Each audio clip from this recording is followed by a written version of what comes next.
Hatha Yoga Nusasanam. That is what our minds should say each time we step onto our mats to begin a practice. Right here, Atta, in this moment, I am so lucky and grateful to be alive. We are receiving an invitation. We are inviting ourselves to the table to feast on this delicious yoga.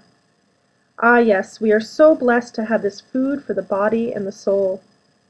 By developing a relationship with the self, we can access freedom in our bodies, love in our hearts, and clarity in our minds. Yoga is work, there is no doubt about that. We have to exert effort to find relaxation. We must move energy to maintain and build energy. We must breathe deeply to enhance the quality of our lives. We practice yoga to undo our past and unlock our future. By accepting who we are in this moment, we can truly let go of whatever holds us back and move forward towards contentment. Come to Samastitihi. Stand with your big toes and heels together, if possible, but keep the inner ankles apart. Press the big toes forward and down, and keep space between all of the toes.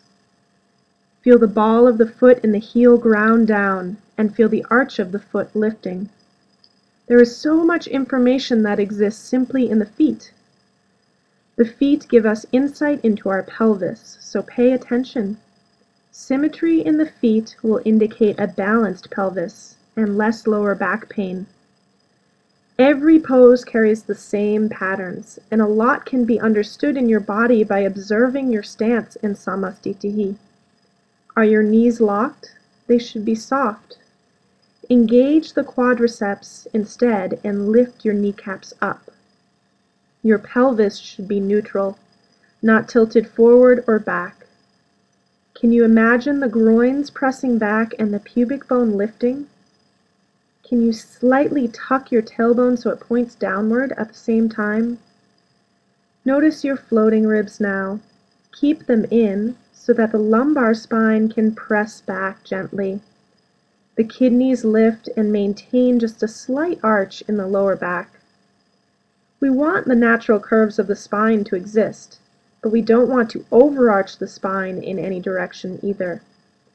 Moving up to the chest cavity, your heart is lifted without tension, your shoulders relaxed down the back, and the head, is it stacked directly on top of the spine, or is it pushing forward with overambition?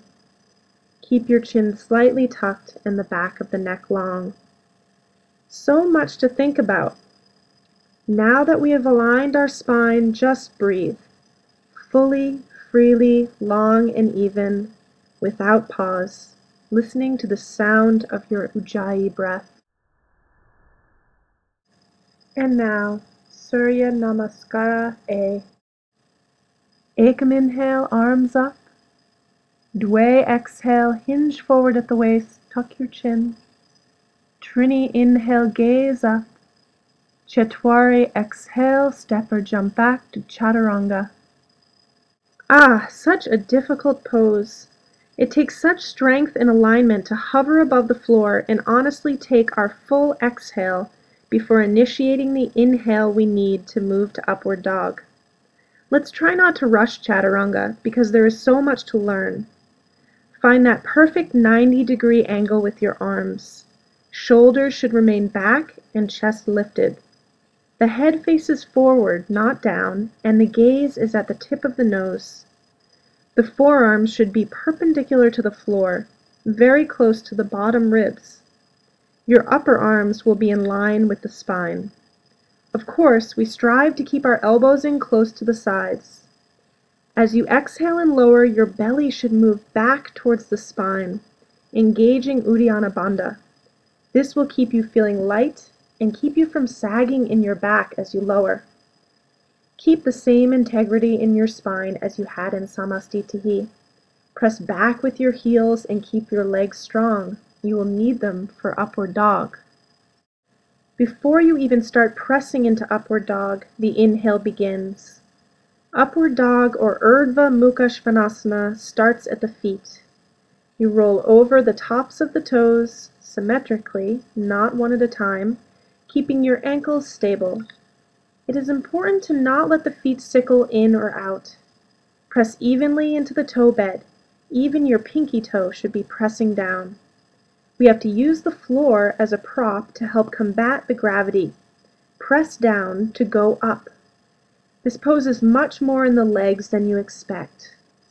Give the arms less work to do, although arm strength is necessary to build too. Again, we don't want the lower back to sag or overarch, so use that energy in the legs to lift the pelvis up. Mula Bandha is lifting here too, creating that upward energy. Press through the inner hands to lift the chest, trying not to lock the elbows or put too much pressure in the base of the hand, which will lead to wrist troubles. Try gripping with your fingertips. Check the alignment of the arms. The shoulders should stack directly above the wrists, not in front or behind. Bring the shoulders back to open up the heart. Let the head drop back if comfortable, but do not crunch the vertebrae in the neck. This is more about extending upward than arching the spine. Your gaze is still at the tip of the nose, although it can be towards the third eye. I find the nose drishti to be more peaceful and inward seeking. Once your inhale is complete, the exhale begins as you transition to downward dog, Addho Mukha Svanasana. Again, roll over the toes evenly with stable ankles. Press the hips up and back by extending fully with the arms. Our first inversion, putting our heart above our head. This pose is essential to yoga, and once you're able to find the balance of weight between your hands and your feet, it becomes such a relaxing, restorative pose that can be held upwards of 5 minutes or more. Of course, it's also another very detail-oriented pose. Start at the feet. They should be hips width apart, heels turned slightly out in line with the pinky toes. You can step the feet up towards the hands a little, but this should not become habitual. Eventually, you want to keep the spine long, so even if the heels don't ground, keep your feet where they land after upward dog. Soften your knees so you can find the fronts of the legs. Lift the kneecaps and engage your quads. Remember, we go back to Samastitihi to understand the directions of the spine. We want to get those natural curves to transfer to all the poses. So the base of the sacrum is the highest point in this pose. Imagine a string attached to the sacrum that is pulling you upward. Bring in your belly without creating tension in the breath, and visualize both Uddiyana and Mula Bandha engaging. Sits bones lift, but tailbone points down towards the heels. The floating ribs stay in, and the lumbar spine should puff upward with the breath. Shoulders roll away from the neck and the spine. Inner elbows face each other.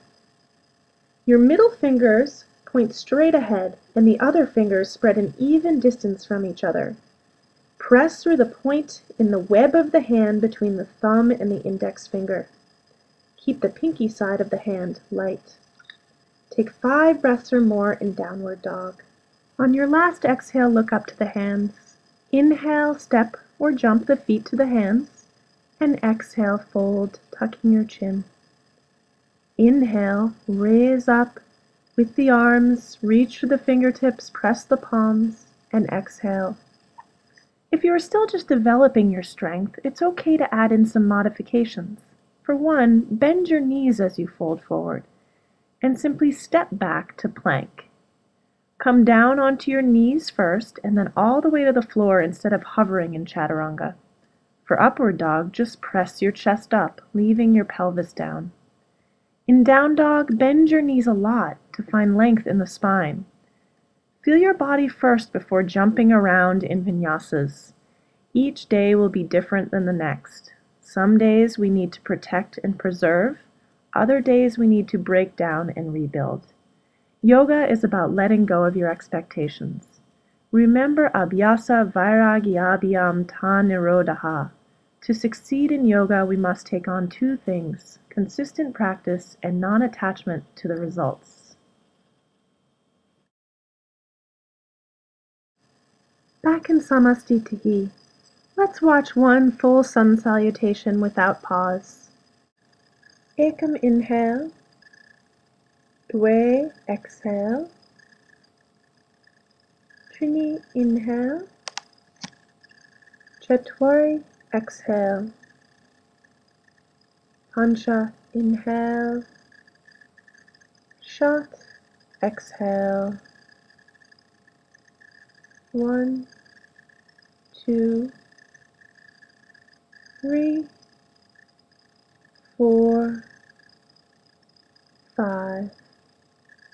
Sapta inhale, Ashta exhale, Nawa inhale, Dasha Samastitihi.